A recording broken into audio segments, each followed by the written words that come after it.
Alright, Chevy Cruze 1.4. We're gonna set this to a TDC, show you how to set it up using this Amazon tools right there for like 60 bucks. Let's go.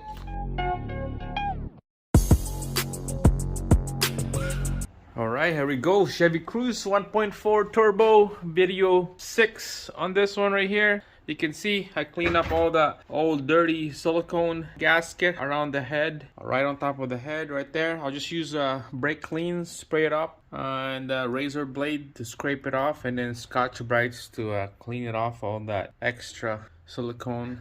You don't need to clean that up because I'm gonna replace the timing cover. It's on order right now. I was thinking of getting a used one, but I'm still waiting for the guy to reply back locally because of this little damage right here.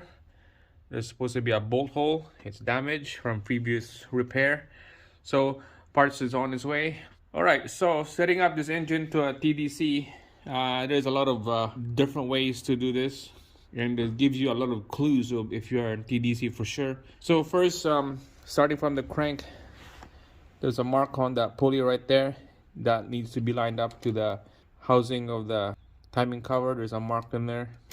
Putting the piston to top dead center, and on piston number 1, make sure the cam loops is facing on the side. Same thing on the side right there, and this bracket marking right here facing up. Same thing with that one, facing up. Another clue, if you're a TDC, there's a slot at the end of the cam right here. Make sure it's flat. Same thing on this side, make sure it's flat against the head. Show you these tools. Alright, so all we need for now is this cam holder right here,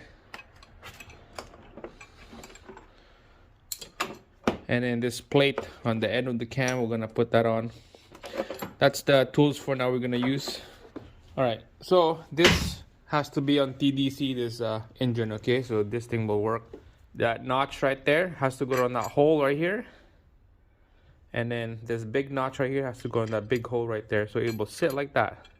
You see that it's nice and flush, and then we'll just bolt it down, lock it in place. Same thing on this side. You can see that the hole in here is buggered up, so this is not gonna bolt properly, but we're just gonna go hand tight for now.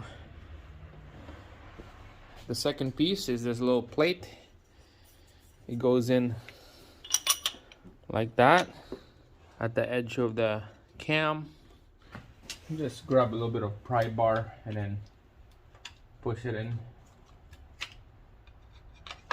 Just gonna have to put a crescent wrench on the edge right here to wiggle this cam so it would go in there. Alright, so that's good enough. Yeah, you can see it's right on the edge right there. Same thing on the other side. So up here is nice and solid, it's locked in place, and then same thing on the front, it's locked in place. And now the crank pulley, we're gonna be taking out that crank bolt down there. There's a pin that we're gonna put behind the AC pump going to the block, and this is the pin that we're gonna need right here going to the block. And this piece right here, when we have the chain out already, we'll take out that plastic guide in the middle, we'll replace it with this one. It goes like that, and then you adjust it with this piece right there to the sprocket. Okay, I'm gonna hold with those 2 bolts right there on the corner. Alright guys, here we go. We're gonna be taking out that crank pulley bolt right there. Take out the pulley. I use a 14mm socket on that crank bolt head right there, and we're gonna do this belt trick. Hold that pulley down so it won't spin on us. So I'm just gonna quickly set it up for you guys here.